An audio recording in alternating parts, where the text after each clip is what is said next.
Welcome friends.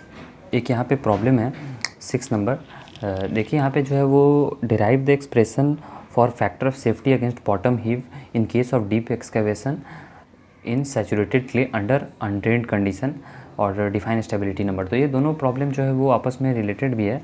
और देखिए इसको जो है वो आप तरजगी एंड पेक की जो सॉइल मैकेनिक्स की बुक है, ओके, उससे आप देख सकते हो। और वहीं से जो है वो ये डेरिवेशन भी मैंने लिया है। तो थोड़ा सा मैं बस आपको समझा देता हूँ कि देखो, और जो लिखा हुआ पार्ट है वो सब आप खुद पढ़ सकते हो। तो देखो जैसे कि यहाँ पे ये हमारा ये ग्राउंड लेवल हो गया और ये हमारा एक्सकेवेटेड पोर्शन है, ये स्ट्रट्स हैं।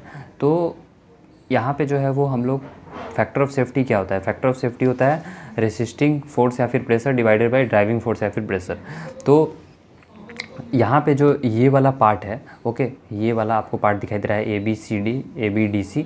तो जब इधर से सॉइल इधर आ जाती है तो इसी को जो है वो सॉइल हीविंग कहते हैं। तो अगर हम लोग डीसी पोर्शन पे बात करें तो डीसी पोर्शन पे जो बियरिंग कैपेसिटी है वो होगी, चूँकि ये सॉइल है क्लेई सॉइल। तो आपने पढ़ा होगा जब हम IS 6403 के अनुसार CNC और उसके साथ करेक्शन फैक्टर, फिर ये वाला जो एक्सप्रेशन आपने पढ़ा होगा, तो वहीं से स्किम्पटन फार्मूला को जो है वो शायद आपको याद हो।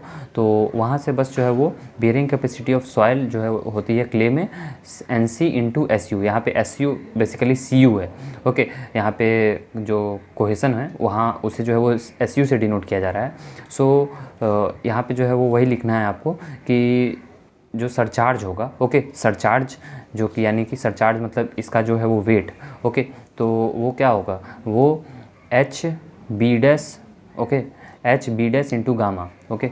मीन्स यहाँ से अगर वर्टिकल प्रेशर की बात करें तो गामा इंटू H होता है, और ये विड्थ B' के लिए है तो इसलिए HB' इंटू गामा और माइनस SU, ओके, जो कि कोहेसन ऊपर की तरफ जो है वो फ्रिक्शन की तरह लगेगा।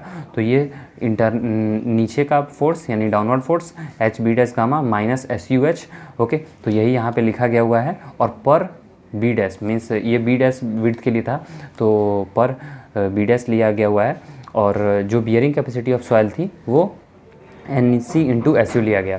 सो factor of safety resisting force और pressure divided by driving force और प्रेशर। सो वही जो है वो यहाँ पे लिया गया है। और देखो यहाँ पे आप जो है वो B' की बात करते हैं तो B' क्या है कि B' जो है वो हमारा एक सर्टेन लिमिट से ज़्यादा नहीं जा सकता है, ओके। और वो सर्टेन लिमिट है B/√2। तो यानी कि 0.7B के आसपास जो है वो इसकी वैल्यू आती है। तो B' की वैल्यू वहाँ से ज़्यादा नहीं जा सकती है। मीन्स कहने का इसमें मतलब है कि यहाँ से ये जो इफ़ेक्टिव विड्थ होती है एक्सकेवेशन के बगल में वो B/√2 होती है, और जो बॉटम में होती है B/√2। यानी कि सॉइल हीविंग मैक्सिमम इसी पोर्शन से होती है, दोनों साइड से, ओके। ये तो बेसिकली अगर सर्कुलर होगा तो पूरा सिलेंड्रिकल बनेगा, अगर स्क्वायर होगा तो फिर पूरा क्यूबॉइड टाइप का, और रेक्टेंगुलर तो फिर क्यूबॉइडल। तो वही जो है वो यहाँ पे है।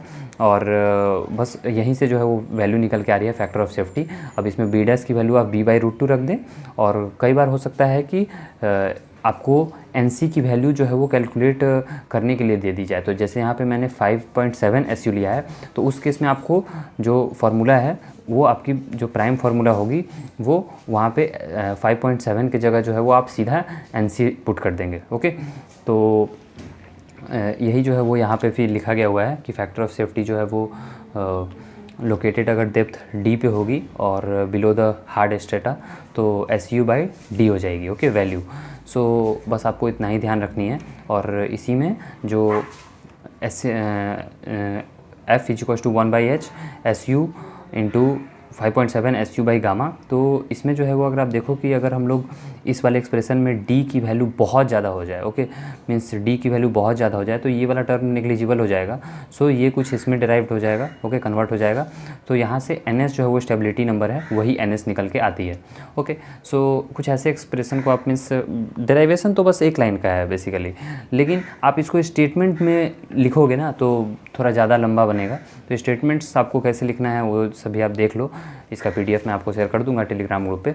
और स्टेबिलिटी नंबर की बात करें तो देखो यहाँ पे 2 टाइप की स्टेबिलिटी नंबर आपने पढ़ी होगी। एक जो है यहाँ पे हम लोग जो बात कर रहे हैं वो स्टेबिलिटी नंबर ब्रेस्ट एक्सकैवेशन से रिलेटेड है, और शायद एक और स्टेबिलिटी नंबर आपने पढ़ा होगा टेलर स्टेबिलिटी नंबर।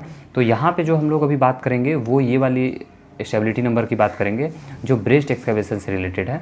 तो यहाँ पे देखिए लिखा गया हुआ है कि जब stability number is a useful indicator of potential ground movement, the smaller the value of NS with respect to 5.7 the smaller the ground movement. Okay, और इसके लिए जो है वो कुछ स्टैंडर्ड वैल्यू जो है वो मैंने लिख दिया है कि जैसे अगर स्टेबिलिटी नंबर 4 या फिर 4 से अबव होती है तो प्लास्टिक जोन होता है, और स्टेबिलिटी नंबर 6 से अगर ज़्यादा होती है तो कंप्लीट प्लास्टिक जोन होता है। और स्टेबिलिटी नंबर जो है वो 4 या फिर 4 से लेस ही रहे तो सही है, अगर 1 या फिर 0.1 से भी लेस रहे तो वो भी सही नहीं है।